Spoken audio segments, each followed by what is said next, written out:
মুখে স্বাদ লেগে থাকার মতো আজকে নিয়ে চলে এসেছি বন্ধুরা পেঁয়াজ কলি ভাজির রেসিপি। আশা করি ভালো লাগবে। অনেক অনেক মজাদার একটা রেসিপি শেয়ার করব। আশা করি আপনাদের কাছে অনেক ভালো লাগবে বন্ধুরা। পেঁয়াজ কলিগুলো আমি সুন্দর করে ধুয়ে নিয়ে চলে এসেছি বন্ধুরা। সম্পূর্ণ ভিডিও দেখার অনুরোধ রইল, স্কিপ না করে একটা লাইক দিয়ে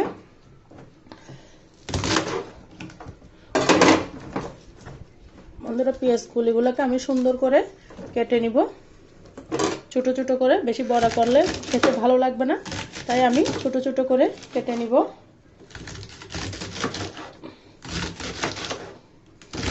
আর কে কোথা থেকে আমার ভিডিওটা দেখতেছেন অবশ্যই ছোট্ট একটা কমেন্টসে বলে যাবেন।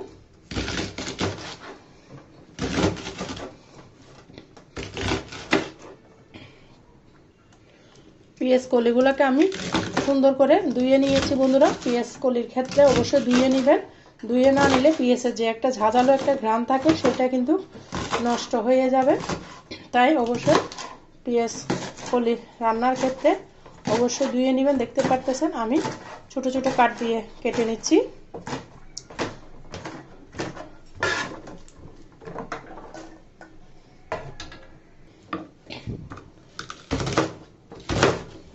বন্ধুরা আজকে আমি বেসিনের পাশটাই কাটাপোড়া করতেছি। আমার কারেন্ট ছিল না বাসায়, তাই সকাল থেকে কারেন্ট নাই। এখন কারেন্ট কিন্তু অনেক ডিস্টার্ব করতেছে। আপনাদের ওখানে কারেন্ট যায় কিনা অবশ্যই বলবেন।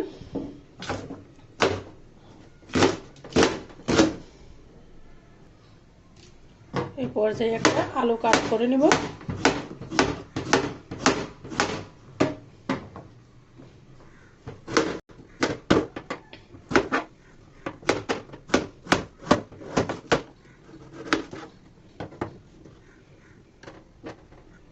দেখুন বন্ধুরা আলুগুলোকে আমি কিউব করে কেটে নিচ্ছি।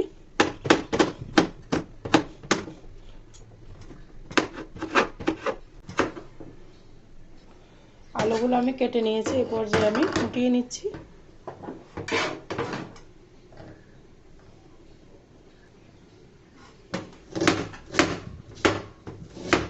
যেহেতু এটা পেঁয়াজ পাতা, সেই জন্য পেঁয়াজটা কম দিলেও হবে, অল্প একটু ফ্লেভারের জন্য দিলে চলবে।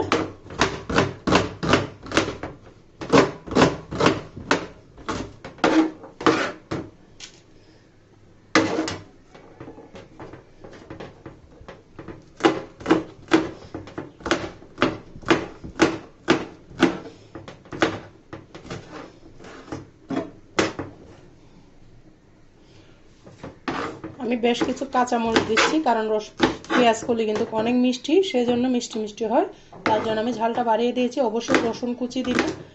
রসুনের ঘ্রাণে আপনার পেঁয়াজ কলি ভাজিটা অনেক অনেক মজা হবে। আমার সবগুলো কাটাকাটি শেষ। আমি এবার রান্নাতে চলে যাচ্ছি। দেখুন বন্ধুরা আমি এখানে একটা প্যান বসিয়ে দিয়েছি। দিয়ে দিচ্ছি তেল। তেলটা পরিমাণ মতো দিতে হবে, না হলে খেতে ভালো লাগবে না। এবার তেলের মধ্যে দিয়ে দিচ্ছি আমি পেঁয়াজ রসুন কাঁচামরিচ কুচানোগুলো দিয়ে সুন্দর করে আমি ভেজে নিব। অবশ্যই কাঁচামরিচের পরিমাণটা বাড়িয়ে দিবেন। এই পর্যায়ে দিয়ে দিলাম আমি যে আলুগুলো কুচিয়ে রেখেছি সেই আলুগুলো। এখানে বন্ধুরা আমি অন্য উপকরণ অ্যাড করব। কি উপকরণ অ্যাড করব স্পেশাল স্বাদের জন্য দেখতে থাকুন সম্পূর্ণ ভিডিও। আশা করি ভালো লাগবে। আমি সুন্দর করে আলুগুলোকেও ভেজে নিব 5 মিনিট মতো। দেখুন বন্ধুরা 2 মিনিট পরে আমি নেড়ে চেড়ে দিচ্ছি। আলুর কালারটা চেঞ্জ হয়ে গিয়েছে। এই পর্যায়ে অ্যাড করে দিব আমি এখানে হলুদের গুঁড়া,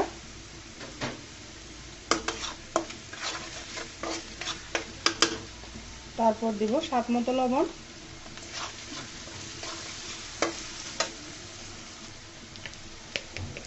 তারপর দিব 1 চিমটি মতো চিনি। চিনিটা দিলে সবজির কালারটা সুন্দর থাকবে, পেঁয়াজ কলির কালারটা একদম পারফেক্ট থাকবে। এই পর্যায়ে আমি যে পেঁয়াজ কলিগুলো কেটে রেখেছি সেগুলো দিয়ে দিচ্ছি। শীতের মধ্যে কিন্তু পেঁয়াজ কলিটা পাওয়া যায়, অন্য মৌসুমে পাওয়া যায় না, তাই আপনারা এভাবে রান্না করে খাবেন, খেতে কিন্তু অসাধারণ লাগবে।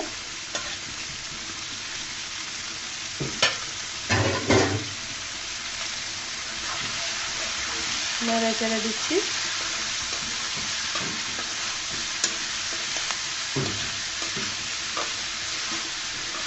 এভাবে পেঁয়াজ পাতা রান্না করলে কিন্তু আপনার অন্য কোনো উপকরণ লাগবে না, শুধুমাত্র পেঁয়াজ পাতা দিয়ে আপনার এক থালা ভাত খাওয়া হয়ে যাবে।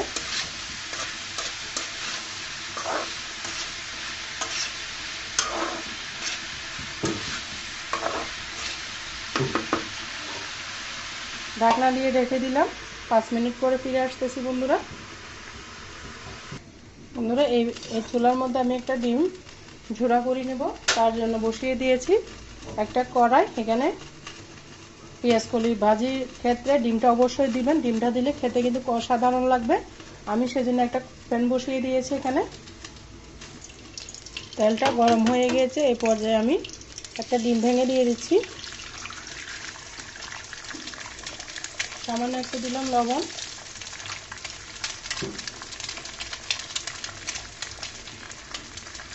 ডিমটাকে আমি জুড়ো করে নিব, স্ক্র্যাম্বল বানিয়ে ফেলবো ডিমটাকে। এই পর্যায়ে একটু শক্ত হলে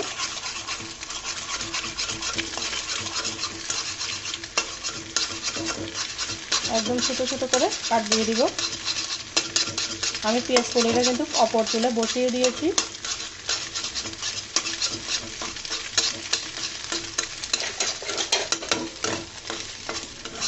এই পর্যায়ে উঠিয়ে নিব।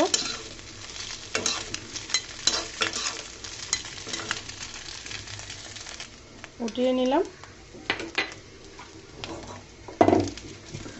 সেম চুলার মধ্যে আবার এটা আনি দিলাম বন্ধুরা, দিয়ে আমি আবারও পেঁয়াজ কলিগুলো ভেজে নিচ্ছি।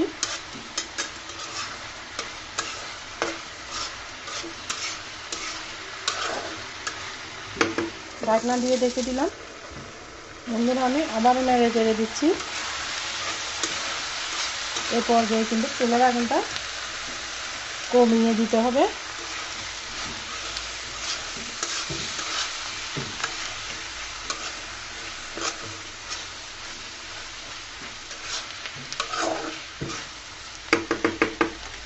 আবারও ঢাকনা দিয়ে রেখে দিলাম। দেখুন বন্ধুরা, আমি আবারও নেড়ে চেড়ে দিচ্ছি।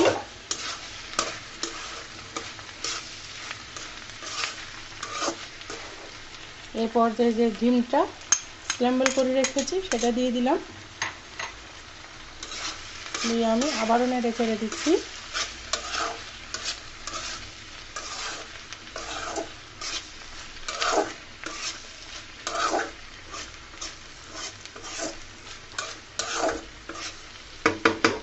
দুই মিনিট রান্না করব।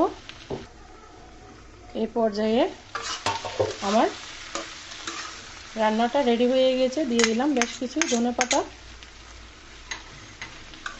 দিয়ে আবারও নেড়ে চেড়ে দিলাম। এখন বন্ধুরা সিদ্ধ হয়ে গিয়েছে।